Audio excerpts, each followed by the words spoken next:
off at the beginning. Thank you for showing up and thank you for commenting on that. So this week is week 56. I am down 65 pounds. I lost 1.2 pounds. I think that should be say 1.8 pounds, which is a pretty darn good week. And everything is going well. The interesting thing for me is that this drug is waning for me. I said in the beginning of June that I wanted to go up in dose. And then my doctor suggested to me that I stay on this level drug until he sees me again, which is completely fine. I'm glad that he has my health at the best interest of me. And so I'm fine with that. And unfortunately, that means that that is the end of August. And so I will finish the box I have now. I will finish the next box and then start somewhere in September if he allows me to then go up in dose. But it's been fascinating to me to see what has faded for me and what has stuck around. So for example, my digestion has gone back to normal. My food cravings have gone back to normal. So that's interesting. I never had much of a cravings problem. What has come back is the ADHD. That has come roaring back. And I started noticing it in small ways, like I would miss exits. Driving is one of the first signs I see, that all of a sudden I'm like, get off on exit 180. Oh, and I would just drive right past it. I just couldn't stay focused for that. I have built guardrails around myself so that I can work. To-do list, notes, reminders, to keep myself functioning at work.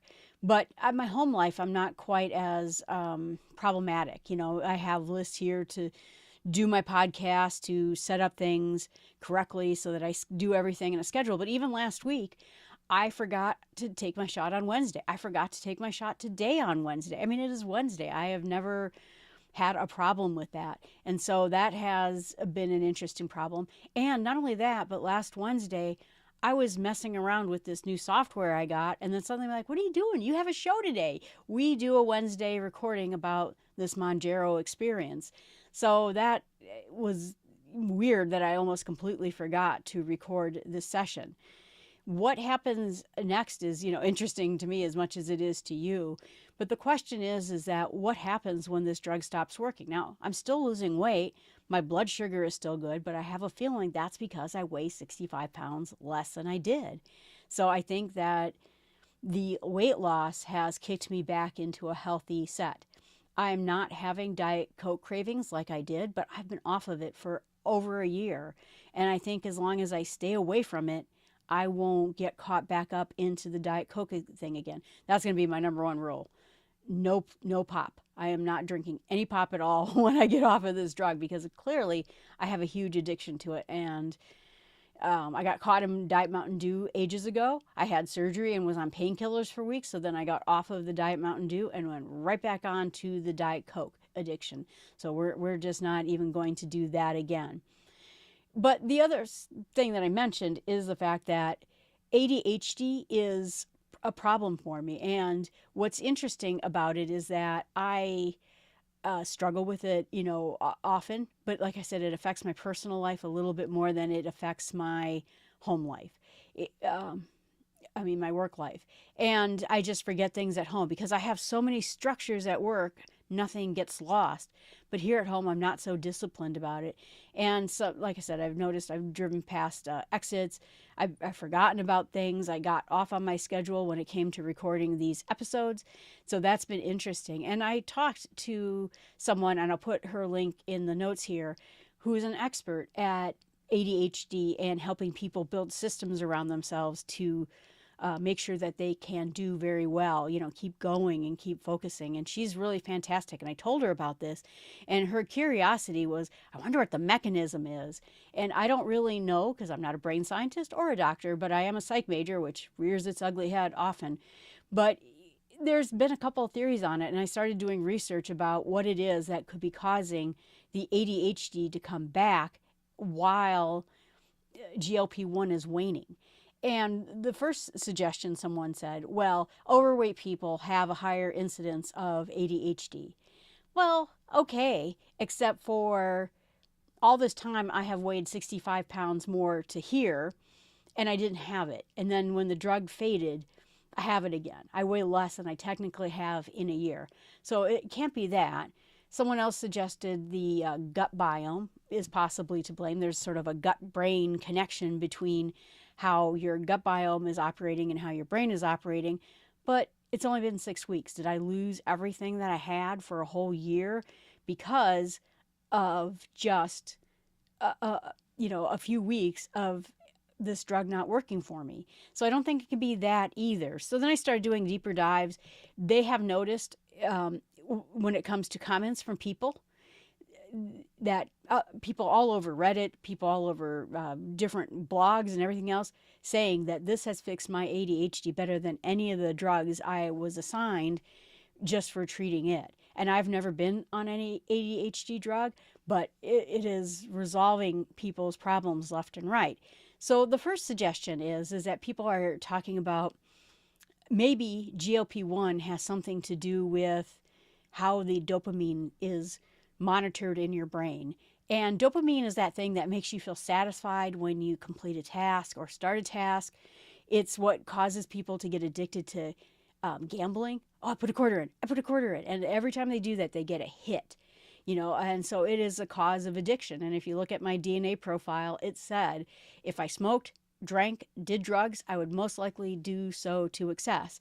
So I clearly have some kind of a dopamine problem because dopamine, they believe, has a huge reason to blame for ADHD and dopamine issues. Then the other part of it is dopamine also regulates problems with inattention. And inattention is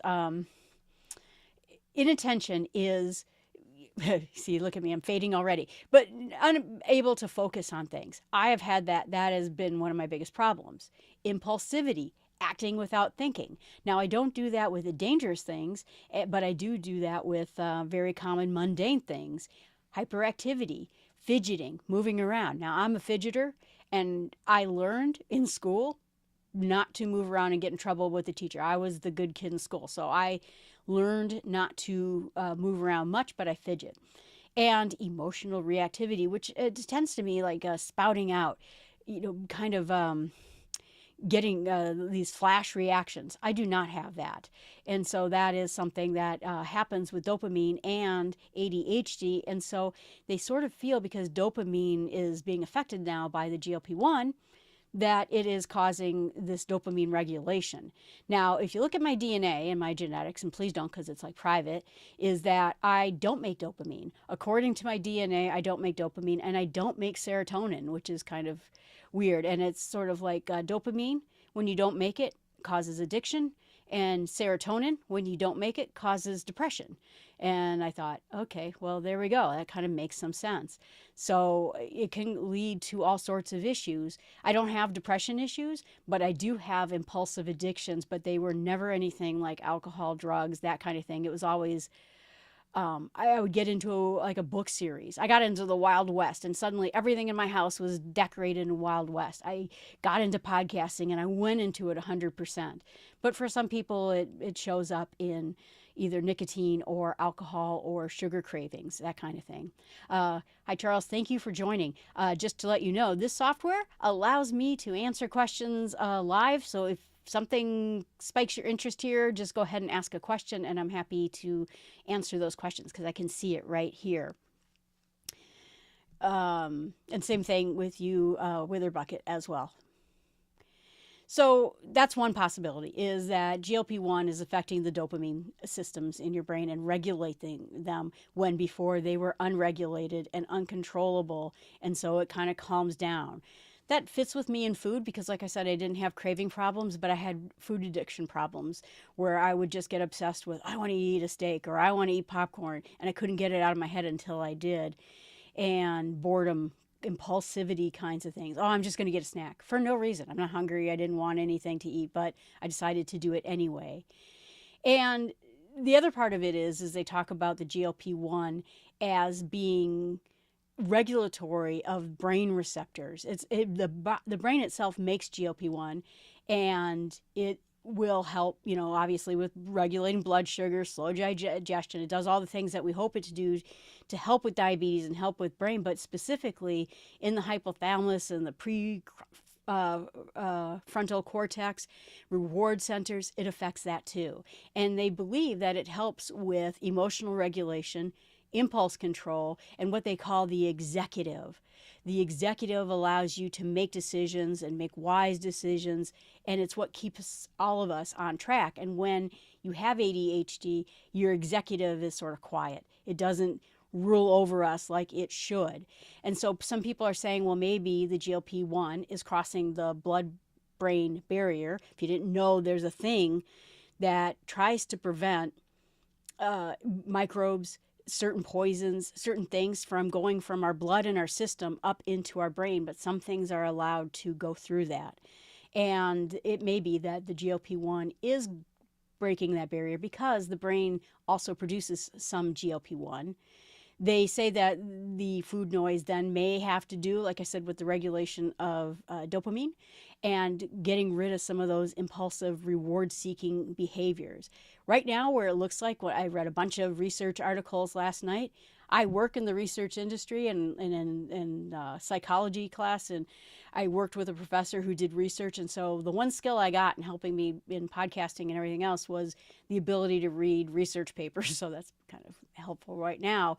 Is they don't know what the cause is. They don't know what causes ADHD entirely, and they don't know why the GLP-1s is having such an impact on people. But it's also doing more about fixing alcoholism, drug addiction, food addiction, and so it is having a bigger impact on people, and they're now starting to do trials on seeing if they can break really awful addictions with people with GLP-1s. Now, I mentioned I was addicted to Diet Coke. I was drinking about 5 to 6 cans of Diet Coke a day, and I haven't had one since the day I took my first shot. I tried it. Well, I would say I took 2 sips out of it, and I thought, oh, this tastes like brown water. I don't get it. Why was I drinking so much of this? It completely just did something where it just broke me like instantly of this addiction. I haven't had, like I said, 1 can of it. I had 2 sips of it, and I couldn't do it.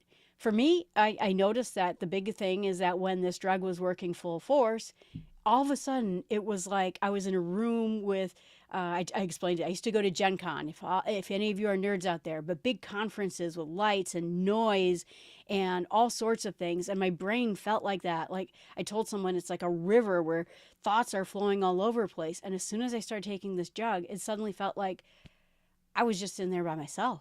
I could focus. I could think about things. I used to have things going on all the time.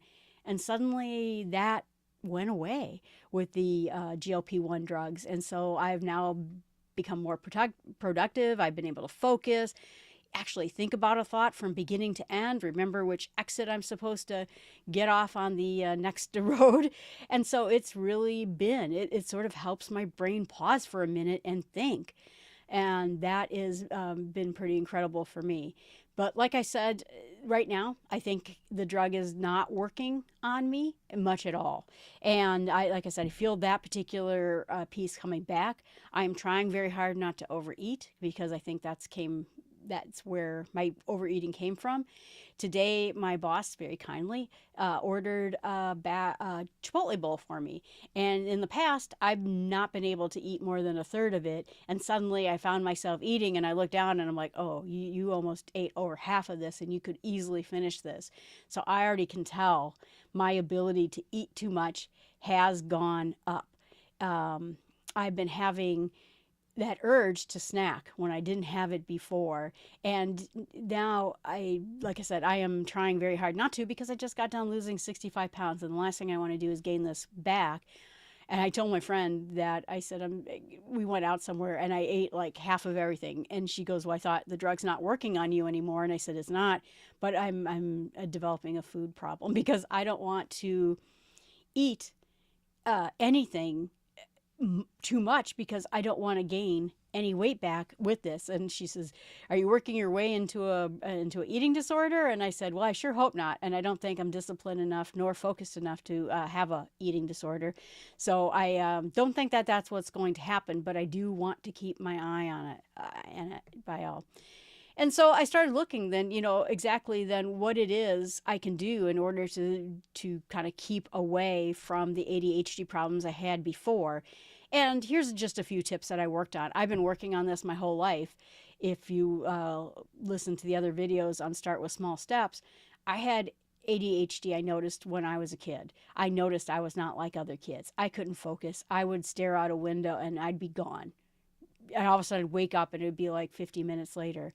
So some things that I did in order to basically help that is I created some schemes like I take to-do lists. I have to-do lists and schedules and reminders upon reminders. I use an app called Todoist, and I can set all the reminders I need to remind myself to get things done. I have done things like Pomodoro method, or what they call time box. That is something that you set a schedule so that you stay from this time to this time, and not very long time, maybe 20 minutes, 15 minutes. I am going to work on cleaning my kitchen, or I'm going to work on this particular project. I need to pay my property taxes. I am going to do it, and I schedule it within a certain amount of time so I don't forget to do it. So I schedule and then use the Pomodoro or the time message in there. I also have intentionally created my living room, which is where I do my work, as a very quiet place. It doesn't have a lot going on. It's very simple. It doesn't have any of my toys that I have up here in my recording room because I need to focus at work. And so I kept it simple for that particular reason, just so that I wouldn't have any sort of problems focusing.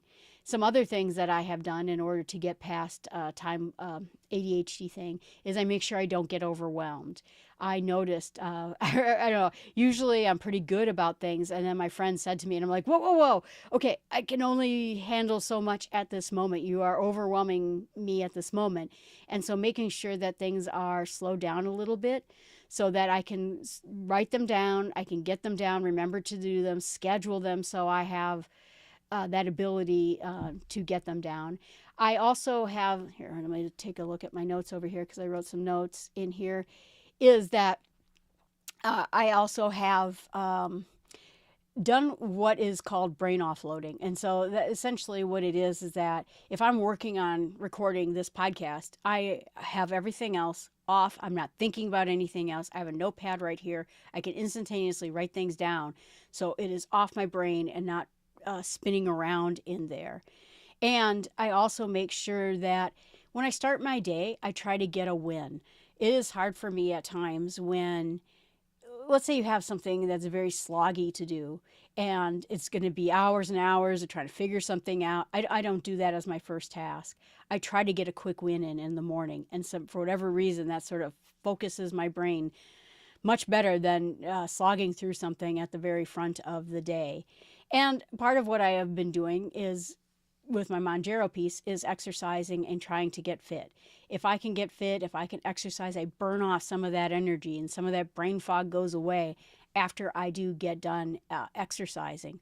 And there's many other tips involved in that. I did some episodes at the beginning of Start with Small Steps video that talk about ADHD and how you can tackle it. But like I said, this was a bit of a surprise to me how fast this came back.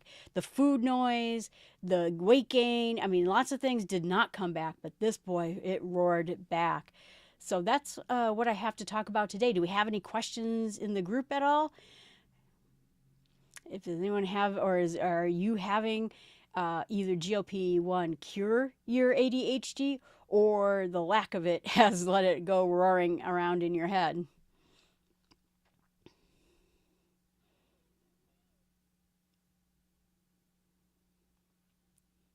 All right. Well, I think we have a quiet group, and that's fine. I appreciate you being here, and I appreciate coming and watching my first experiment of doing a live show. Like I said, I'm hoping that in the future I might do more live shows. And if you are out there in the audience and you couldn't make it today, I know there's some people in England who have been watching this. If there's a good time for you, I basically stop work at 8 p.m. not 8 p.m. See, I'm losing already. Somewhere around 6:30 p.m. Central Time, 7 o'clock in there. And so if there is a time that would work for you, that you would like to do a live session or answer questions and answers or talk about issues, you can put it in the chat channel, or you can email me at jill@startwithsmallsteps.com. Thank you so much for coming. I appreciate the people who did come today. This is my first experiment with new software, and well, I just have to try every feature a software has. So thank you much. Appreciate it, and have a great week.